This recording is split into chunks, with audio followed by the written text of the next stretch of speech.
A dilemma that we always seem to be dealing with in this country and in this world is the notion that the rich should be paying for the health care and upkeep of the poor. Why? Because the rich can afford it and the poor cannot. Yet this scenario creates a moral dilemma, the myth of the greater good. One. We are one. One is the beginning. Are you one, Herbert? I am not Herbert. He's not Herbert. We reach.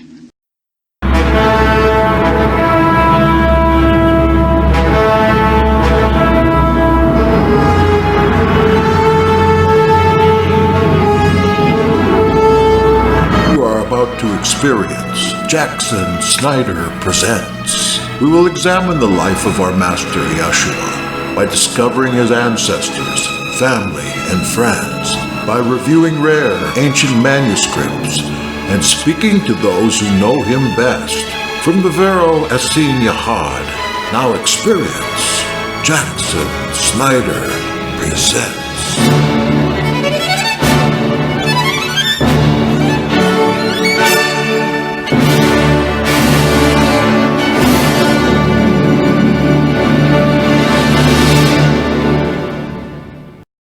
In any entry-level philosophy class, or in a class of logic, the professor will often present a scenario that seems to challenge a student's perspective on morality. The argument runs something like this. The entire nation of France will drop dead tomorrow unless you kill your neighbor who has only one day to live. What do you do? Let me phrase that again. The entire nation of France will drop dead tomorrow unless you kill your neighbor who has only one day to live anyway. What do you do?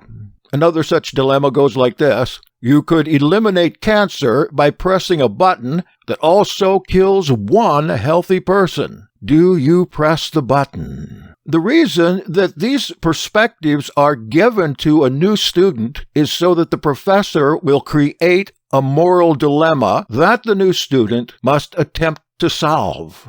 You could eliminate cancer by pressing a button that also kills one healthy person. Do you press it? The questions pit your moral rejection of murder against your moral guilt for not acting to save millions of lives. But in reality, such questions are a sham that can't be honestly answered. They postulate a parallel world in which the rules of reality, like cause and effect, have been dramatically changed so that, for instance, pushing a button cures cancer. This postulated world seems to operate more on magic than reality. Obviously, you can't push a button and cure cancer, no matter how many people lose their lives. Because my moral code is based on the reality of the existing world, I don't know what I'd do if those rules no longer operated. I presume my morality would be different, so my actions would be different as well. As absurd as they are, such questions are considered to be tough moral questions. In grappling with them, some students come to believe that being true to morality requires the violation of morality in a profound manner. After all, there's no greater violation than the deliberate murder of another human being. But how can the life of one outweigh those millions that are in your hands? At this point, morality becomes a numbers game, a matter of cost-benefit analysis rather than a principle. This is not an expansion of morality, as the professor claims, but the manufacture of a conflict that destroys morality. In its place is left a moral gray zone, a vacuum into which utilitarianism or materialism rushes. Suddenly, it becomes obvious that the good of the many outweighs the murder of the one. Wasn't there a Star Trek movie based on this very premise? That the collective outweighs the individual? That the majority outranks the minority? One is the beginning. Are you one, Herbert? Hard, so-called factual utilitarianism or materialism is preferable to gray, inconsistent morality. Or is it? The philosophical questions lead directly into politics. because murdering a person for the greater good is not merely a moral question, but is also a question of individual rights. If you accept the morality of doing so, you've also accepted the political propriety of murdering an innocent human being. If we phrase this in political terms, non-hypothetical versions of the philosophy question come up often. For example, should the rich or the businessmen, that is the few, be heavily taxed to provide national health care for the many? Here, a greater good is pitted against an individual right. But more than this, individual rights of two groups conflict, with the rights of a resisting minority viewed as a barrier to the rights or entitlements of the others. Businessmen, rich people, are deemed to have no right to their own earnings. That is, if it prevents the majority from having health care or anything else. The politically manufactured conflict is just as absurd as the philosophically manufactured one. The 19th century British individualist Auberon Herbert, I am not Herbert. He's not Herbert. We reach. addressed the issue of the good of the greatest number. He stated, "There never was invented a more specious and misleading phrase. The devil was in his most subtle and ingenious mood when he slipped this phrase into the brains of men. I hold it to be utterly false in essentials." So why is it false? Because the phrase assumes, as a given, that a higher morality requires the violation of individual rights, anybody's individual rights. Or, in Herbert's words, it assumes that there are two opposed goods, and that the one good is to be sacrificed to the other good. But in the first place, this is not true, for liberty is the one good, open to all, and requiring no sacrifice of others. And secondly, this false opposition, where no real opposition exists, of two different goods means perpetual war between men. Auberon Herbert.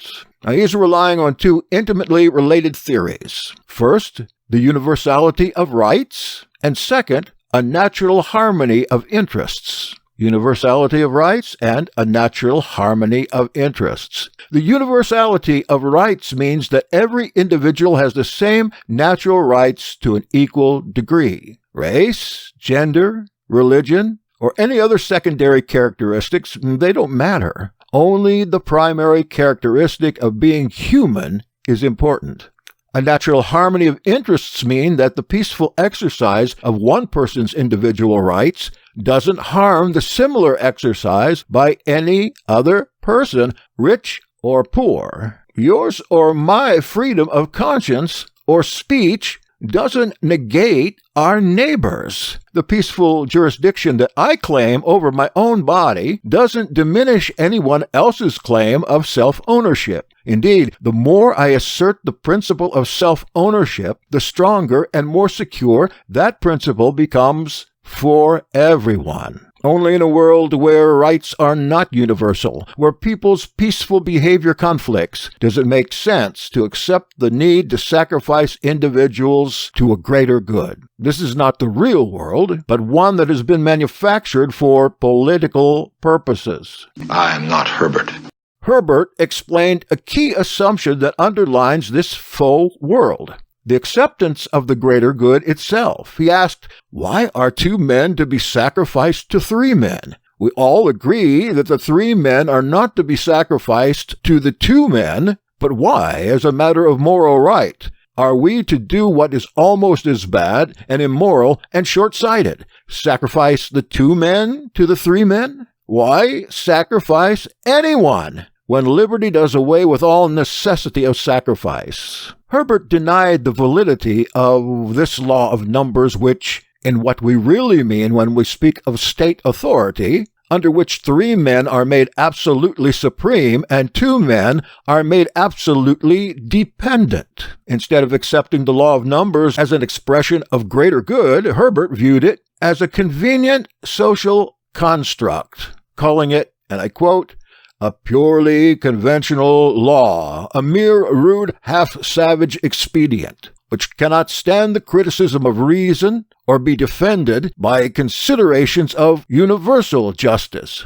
You can only plead expediency of it. To whom was the social construct of conflict convenient? Why would a faux world of inherent conflict be created? By solving the manufactured problems, a great deal of power was transferred from individuals to a ruling class. Again, Herbert wrote, "The tendency of all great complicated machines is to make a ruling class, for they alone understand the machine, and they alone are skilled in the habit of guiding it. And the tendency of a ruling expert class, when once established, is that at critical moments they do pretty nearly what they like with the nation." How true.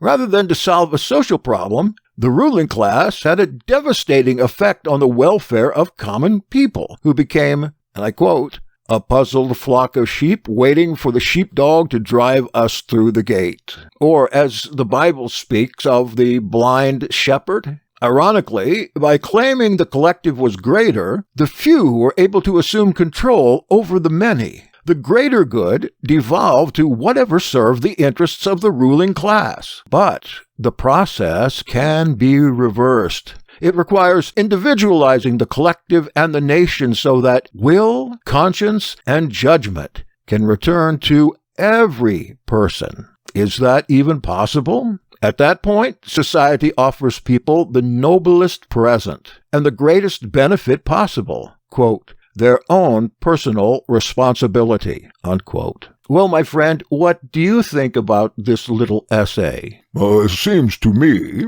the real issue here is that everyone has equal rights, but one can't make everybody equal to one another. It doesn't help to sacrifice the businessman for the common good, because by destroying him and his wealth, one will also destroy a lot of real jobs because very few people possess the ability to create wealth and to help others to make a living in the process. To sacrifice others for the common good is the creed for all forms of totalitarianism and authoritarianism.